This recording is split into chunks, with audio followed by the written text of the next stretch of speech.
Masih ingat sama dosen wali itu ditelepon, "Geni kalau bisa besok ke kampus karena ada remedial." "Bu, yang di remedial tuh siapa aja?" "Geni doang."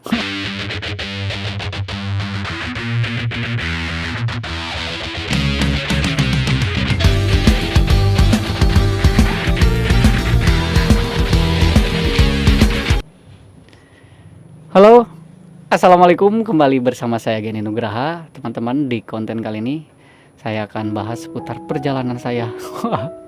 Curhat nih teman-teman. Semoga apa yang saya bicarakan hari ini ada poin-poin yang bisa kalian ambil, terutama poin positifnya ya. Jauhkan poin negatif dari pikiran kalian karena itu akan menjadi salah satu bentuk sifat. Kalau udah sifat susah men. Udah, ini adalah cerita, apa judulnya ya? Kalau lebih pantas mungkin jangan paksa aku menjadi burung kalau aku ini ikan. Terlalu panjang men. Jadi seputar saya harus menjadi mahasiswa. Mahasiswa apakah? Buat teman-teman yang biasa nonton konten saya dari awal sampai saat ini, mungkin Geni Nugraha ini konten apa sih? Nah, kalau sekarang kontennya review. Besok-besok masalah drone, besok lagi masalah audio visual, atau ya seputar konten cover lagu, tutorial di Soundcard dan yang lainnya. Terus kemarin-kemarin yang lumayan agak rame seputar indera penciuman hilang, jadi seputar kesehatan. Nah, itulah saya Geni Nugraha. Itu adalah hasil dimana saya menjadi mahasiswa men. Maksudnya kalian bingung kan ya? Oke, lebih tepatnya mungkin teman-teman ya, dulu waktu saya SMA tahun 2005 itu adalah masa-masa dimana saya bingung mencari jurusan. Bingung sekali men. Yang namanya orang kebingungan ya seperti sendirian gitu. Di dalam keramaian aku masih merasa sepi. Nah seperti itu, di dalam keramaian pun saya merasa sendiri gitu. Karena teman-teman saya nanya, kamu mau kemana? Kamu mau kemana? Dan semua jawabannya adalah pilihan universitas yang memang difavoritkan sama anak-anak SMA yang sudah kelas 3 dan mau lanjut ke universitas. Seperti Unpad lah, ITB lah, terus Universitas Indonesia lah, terus apalagi STAN, kalau tidak dari keempat itu paling UGM lah. Terus ada lagi Universitas Kedokteran yang menjadi impian bapak saya. Waktu SMA, jujur aja ya, bapak saya tuh kecewa ketika saya masuk ke IPS. Ya mau gimana lagi pak, kalau masalah IPA jangankan untuk beberapa pelajaran, untuk satu pelajaran kimia aja itu hancur waktu saya masuk kelas 1 dan kelas 2. Oh iya, di angkatan saya tuh 1 sampai kelas 2 itu masih kelasnya tidak dijuruskan ya. Pas waktu naik ke kelas 3 SMA jadi juruskannya IPA dan IPS. Nah saya masuk IPS men. Waktu itu orang tua saya mungkin agak sedikit, wah ini gagal bapak memasukkan Geni ke kedokteran. Emang kalau masuk kedokteran bisa bisa migrain pak, kepala saya dua-duanya migrain yang kiri kanan. Lanjut lagi teman-teman, waktu itu mungkin saya mempunyai inisiatif dan saya sadar diri itu bahwa untuk yang namanya akademis ya, pelajaran akademis saya itu tidak ada pelajaran yang menonjol di akademis men. Saya tidak ada prestasi waktu di sekolah. Nilai matematika saya tidak begitu menonjol, nilai bahasa Indonesia saya tidak begitu menonjol, nilai sejarah pun tidak begitu menonjol, biasa-biasa saja men. Seiringnya waktu saya meminta sama orang tua, pak saya ingin kuliah di seni musik di Bandung ada pak. Ya udah, bapak saya ngasih ongkos buat saya ikutan, dan ternyata saya ke sana berangkat. Ketika berangkat lalu saya telepon pacar saya waktu SMA. Mohon maaf bun, ini ngomongin pacar. Jadi pacar saya waktu SMA, dia itu kebetulan lagi merayakan yang namanya perpisahan yang pakai dicoret-coret bajunya lah, konvoy lah. Dan waktu itu adalah momen-momen yang memang langka sekali dan tidak bisa diulang kembali. Dan momen seperti itu saya tidak mengalaminya men. Saya berada di Bandung dan sedang mengikuti ujian tes. Nah balik lagi ke Tasik, alhamdulillah saya mendapat kabar bahwa untuk masuk ke seni musik itu alhamdulillah ya. Ketika saya ngomong, "Pak, saya alhamdulillah ke seni musik, gimana dong, Pak?" Bapak saya ternyata tidak memberikan izin. Kata bapak saya, "Silakan gini di seni musik, tetapi keluarga kita adalah keluarga kesehatan." Memang ya, keluarga saya itu keluarga kesehatan ya. Bapak saya itu mantri dan kakek saya pun sama mantri kampung dulu ya. Yang dimana tahun 2000-an itu mantri masih bisa praktek, dan untuk saat ini tidak bisa lah, harus ada yang namanya dokter kalau praktek seperti balai pengobatan. Dan memang itu aturan dari pemerintah ya, seperti itulah. Nah, lanjut lagi ya. Terus saya berdiskusi, "Pak, jadi gimana dong?" Ya udah, cari jurusan lain dulu. Udah oke. Saya memilih jurusan akuntansi. Saya mengikutinya dan alhamdulillah waktu saya masuk ke akuntansi keterima. Lalu saya balik lagi ke bapak, "Pak, ini saya keterima Pak di akuntansi. Malahan ini kelas A Pak, kelas unggulan kalau kelas A."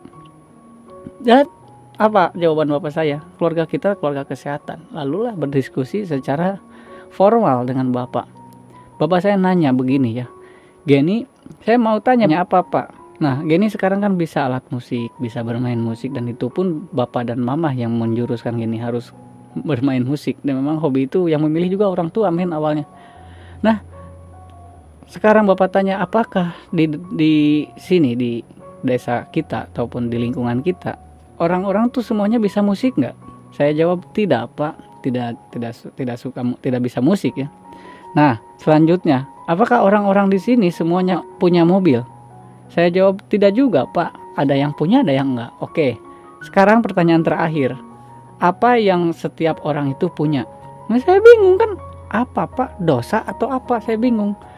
Lalu saya nggak tahu Pak, saya bilangnya begitu. Ya udah, orang tua saya langsung menjawab, yang semua orang punya di lingkungan kita itu adalah penyakit. Nah, saya menjurus, wah saya udah curiga ini pasti ke jurusan kuliah yang ada jurusannya tentang kesehatan. Dan memang benar, penyakit itu apa Geni? Salah satu kunci untuk mengobati. Ya obat lah Pak. Nah, Geni tahu nggak jurusan yang menjurus ke jurusan obat? Farmasi Pak. Saya seperti itu jawabnya. Iya. Saya teringat waktu zaman SMA yang namanya farmasi ini tidak luput dengan yang namanya kimia. Sedangkan pelajaran saya belajar kimia di SMA hancur men. Dan saya, aduh Pak, please Pak, jangan ke farmasi. Saya takut Pak,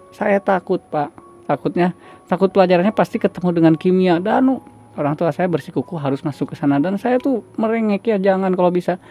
Bapak saya ngomong begini, masuk ke farmasi nanti kasih motor. Saya masih merengek, dan akhirnya, oh iya Pak siap, karena dikasih motor. Itu saya diam.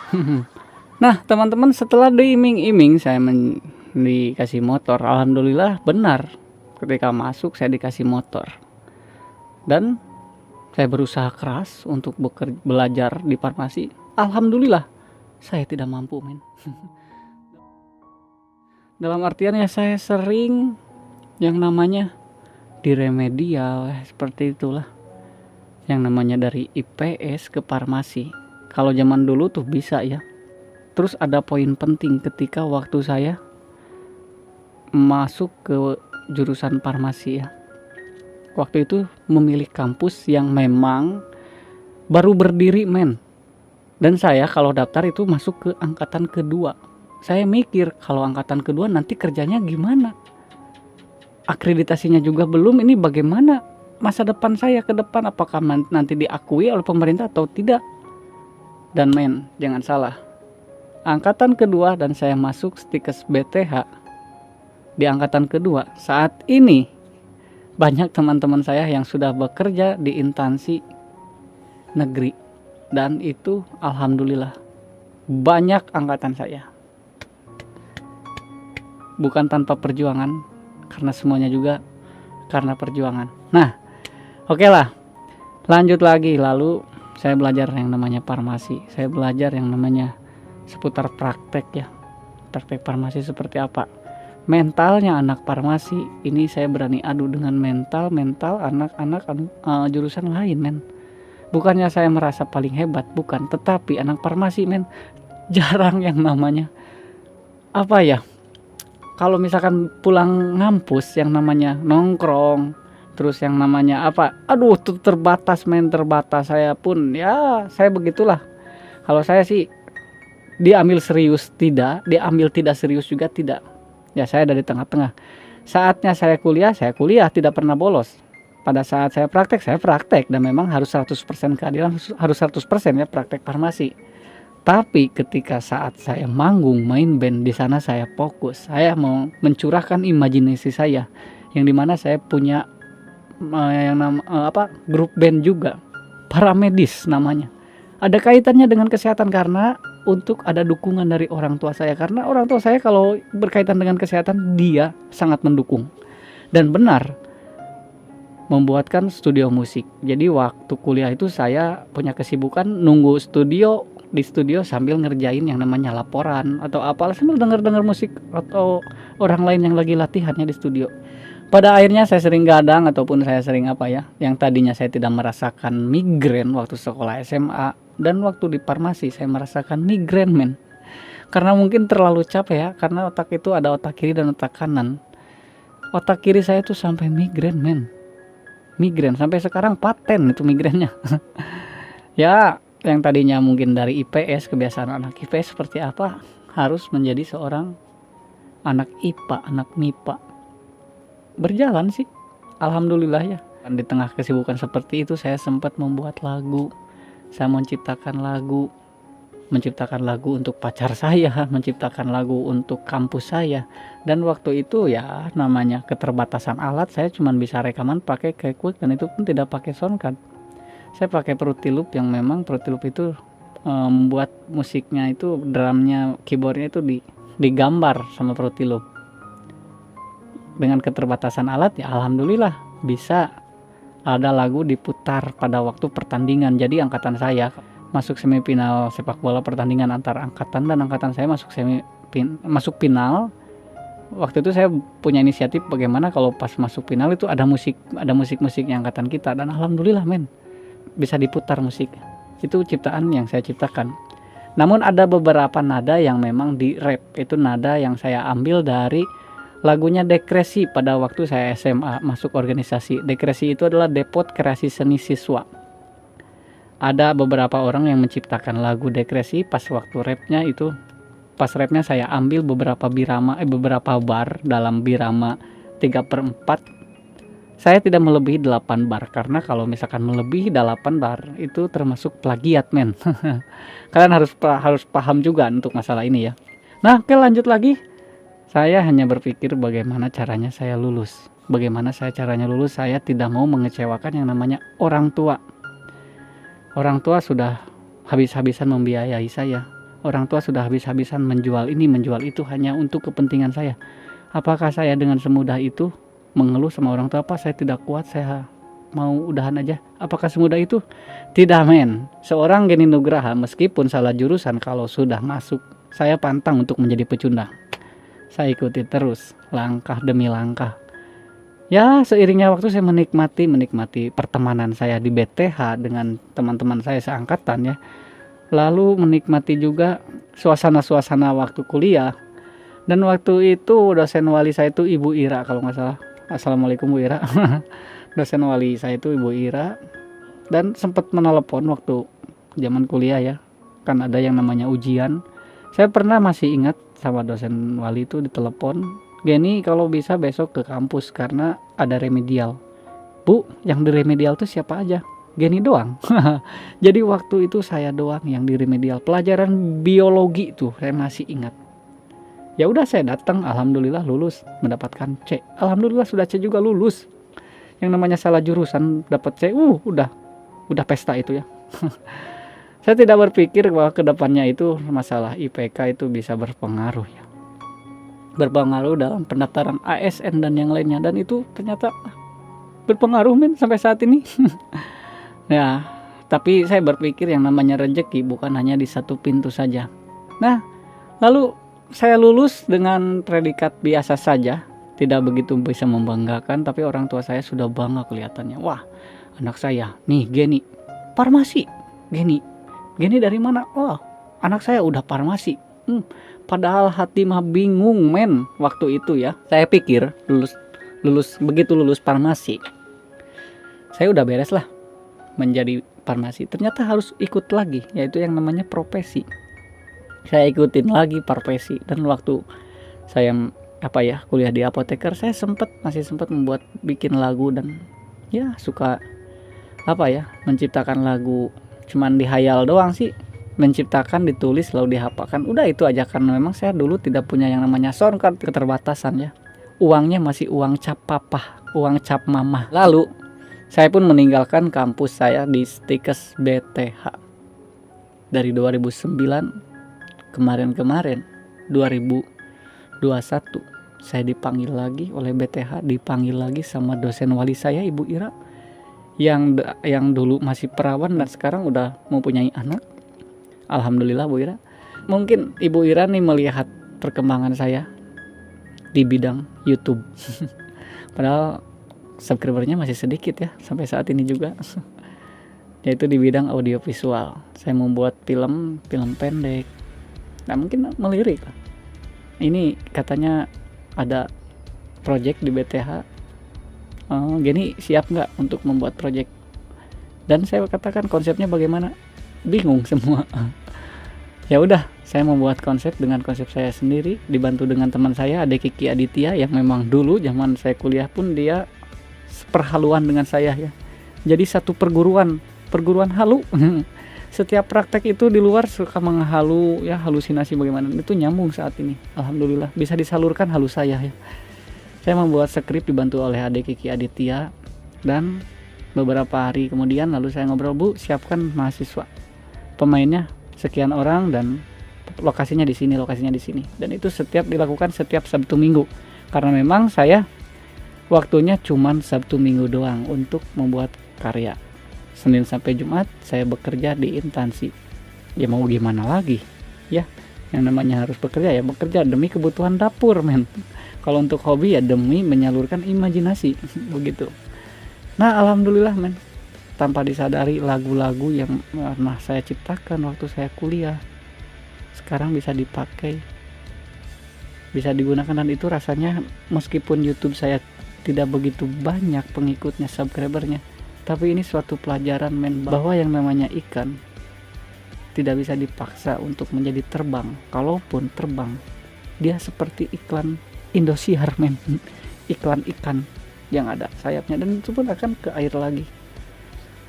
Nah, apa yang saya alami setelah saya lulus saat ini ya, mungkin sampai saat ini, sebelum saya dipanggil ke BTH, begitu saya lulus dari BTH, saya lulus dari apoteker, lalu nasib saya menjadi apoteker yang begitu masuk ke apotek bingung men. Waktu itu bingung, saya belum tahu yang namanya obat. Wah, saya belajar terlalu jauh, ternyata untuk masalah dasar obat sendiri saya tidak tahu, karena memang saya jarang baca waktu itu.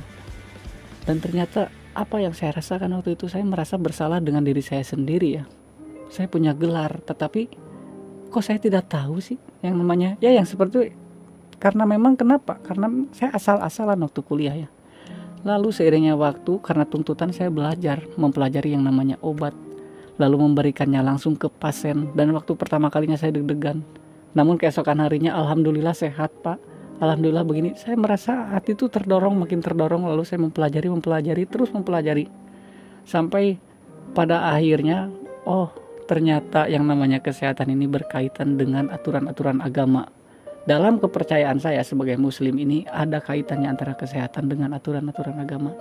Kenapa wudhu harus airnya kena hidung dulu? Kenapa kalau misalkan buang air kita harus jongkok, tidak boleh berdiri? Dan itu pun ada kaitannya ternyata men. Nah di sana saya terbuka, saya mulai mencintai profesi saya. Oh jadi begini, mungkin apa yang bapak saya sampaikan waktu dulu, ternyata setiap orang mempunyai penyakit dan solusinya adalah obat. Selain dari itu ya, mungkin selain dari itu adalah bisa membantu orang men. Dan yang paling menjadi amanah, kenapa jual obat tidak seperti jual gorengan, yang dimana kita menjual gorengan mungkin tidak akan berpikir seperti apalah keracunan atau apa. Kalau obat men, ini sembuh nggak, apa makin parah nggak, jadi berpikirnya ke arah sana, lebih berhati-hati lagi men. Nah ketika itu pun juga ya, saya sempat menjadi seorang guru di SMK, mengajar SMA. karena memang saya ini adalah orang yang menonjol di bidang kreativitas, saya sempat menjadi guru yang mengajar seni musik. Sepriangan Timur apoteker satu-satunya yang mengajar seni musik, seni budaya. Mengajarkan terkait dengan budaya, seni ataupun budaya ya. Terus saya melatih yang namanya paduan suara. Waktu itu saya tidak memikirkan bayaran, saya tidak memikirkan berapa sih yang harus dibayar, saya menargetkan harga, tidak men.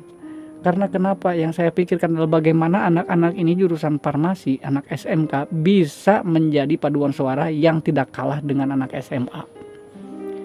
Dan alhamdulillah dibikin, lalu saya aransemen, dan waktu itu saya berpikir saya berani loh adu ini paduan suara saya dengan anak-anak SMK yang di kota. Karena memang waktu itu saya ngajar di BK Sukaraja yang notabene di kampung, jauh dari perkotaan, dari pusat kota, di kota Tasikmalaya, dan itu di Kabupaten Tasikmalaya. Jaraknya itu sekitar 45 menit dari rumah saya ke BK. Dan setiap paginya saya berangkat men. Selama 8 tahun saya ngajar di SMK. 8 tahun men. Saya tidak pernah berpikir upahnya berapa, ininya berapa. Yang penting apa yang saya tuangkan saya bermanfaat. Dan waktu saya mengajar, sistem saya mengajar kepada murid, saya tidak memprioritaskan siswa yang pintar, karena yang pintar mereka sudah memperhatikan apa yang saya sampaikan pada waktu saya mengajar di depan papan tulis. Saya memprioritaskan siswa yang tidak memperhatikan, karena saya menjadikan siswa itu saya waktu sekolah, saya tahu karakter siswa tersebut, saya tahu karakter alibi mereka seperti apa, karena saya dulu seperti mereka, dan cara mendekatinya saya juga tahu. Maka waktu zaman sekolah, waktu saya ngajar, banyak sih guru-guru yang berkomentar, Pak Gen kalau bisa sama Pak Geni, karena kalau sama Pak Geni nurut. Kenapa seperti itu? Dalam ilmu mengajar saya ya, manusia itu ada akal, ada naluri men. Kalau hewan doang itu punya naluri saja, kalau akal dia tidak punya. Kalau hewan, kalau manusia ada akal, ada naluri. Kalau kita sebagai pengajar menyalahkan akalnya saja dan tidak merangkul nalurinya, itu siswa di depan mungkin akan menghargai kita, tapi di belakang dia akan mencemoohkan kita. Nah, kunci saya untuk mengajar, saya mendekati dulu murid. Dalam kunci di sana tuh, saya ingin dekat dengan murid, tetapi dekat itu bukan berarti saya tidak mendidik mereka. Dekat agar mereka juga bisa dekat dengan saya. Ketika sudah dekat dengan saya, baru diaturlah akalnya sama kita, diberikan. Nah, kamu jangan seperti ini, kamu jangan seperti ini. Besok-besok kamu dicukur ya. Bukan karena apa? Karena untuk kebaikan kamu. Nanti juga gondrong lagi lah. Ngapain sih kita mempertahankan? Cuma 3 tahun doang. Nah, seperti itu anak-anak nurut men. Dibanding kita harus kamu dicukur, wah bla bla bla bla bla bla bla, tanpa merangkul yang namanya nalurinya men. Nah itu ya, yang pelajaran yang pernah saya dapatkan. Saya memposisikan orang yang paling payah di kelas, lalu saya terapkan ketika saya menjadi seorang guru. Lanjut lagi, bulian ya. Waktu saya kuliah dibully, masalah pelajaran, masalah apa, itu udah biasa men. Saya sudah dilatih dengan yang namanya bulian. Nah teman-teman, pada akhirnya saya membuat film yang nanti akan launching. Ini adalah warna baru untuk kampus BTH, yang dimana anak-anak farmasi itu orangnya serius men. Orang farmasi itu kaku men. Yang namanya orang sering baca buku kaku, beda dengan orang yang sering di lapangan. Dan anak farmasi kebanyakan seperti itu. Dan alhamdulillah warna baru di BTH dengan karya yang saya buat dan dengan teman-teman dosen, dan didukung juga sama dosen. Ada warna baru dari orang yang seperti saya, yang selengean, yang memang tadinya dijuruskan, dipaksakan oleh orang tua hanya untuk menjadi kebanggaan orang tua, keinginan orang tua. Tetapi saya tidak menyalahkan apa yang orang tua saya sudah juruskan, dan alhamdulillah sampai sekarang saya paham dengan obat. Sedikitnya ya, saya bisa menciptakan karya untuk kampus saya yang memang sebelumnya belum ada, dari seorang Geni yang ya tidak ada apanya ya, tidak bisa dibanggakan mungkin. Terus saya berpengalaman mengajar farmasi ke anak-anak, karena farmasilah saya bisa mengajar, karena itu adalah jurusan farmasi di BK tuh ya. Di SMK itu jurusan farmasi. Karena farmasi lah saya bisa mengajar. Saya tahu untuk mendidik anak seperti apa.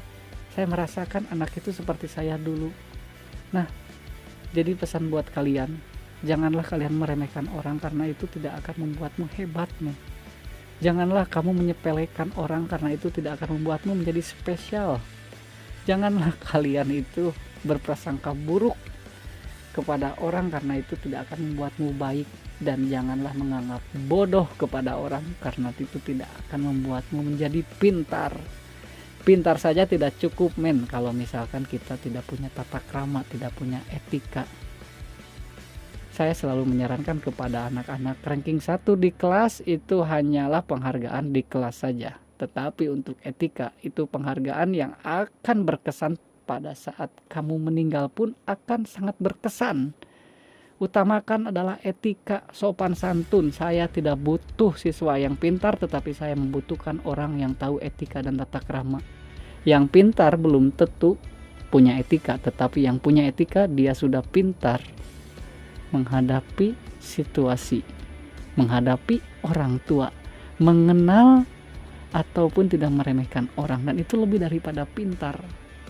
Oke, mudah-mudahan ada poin yang bisa diambil. Udah 20 menit lebih nih. Mudah-mudahan ya. Kalau tidak ada nyambung dan berbulak belok ya namanya juga Geni Nugraha ya. Kalau misalkan tidak bagus ya nggak apa-apa, ini konten saya. Kalau misalkan kalian suka dengan konten ini, like. Kalau tidak suka ya dislike aja, tapi 2 kali. Oke, Geni Nugraha yuk. Assalamualaikum warahmatullahi wabarakatuh.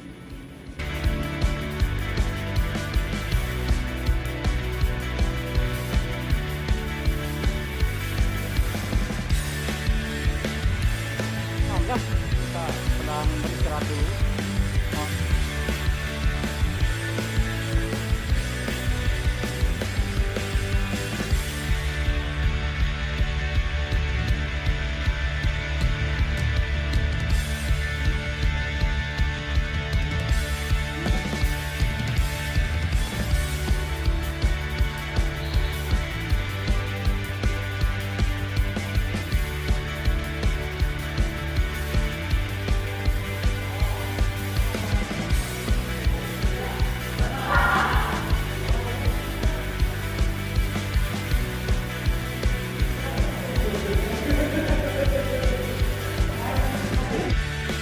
Hari ini saya jadi sebagai manajer ya, sebagai tukang warung sama Bu Ira tuh, disuruh sama Bu Ira saya upload baru di farmasi buat menjadi pemeran itu tukang warung dan ganteng gitu, gangguan telinga, aduh kecil. Nih, Ujung atas. Gimana kalian Ujung? Di lab masih beberes.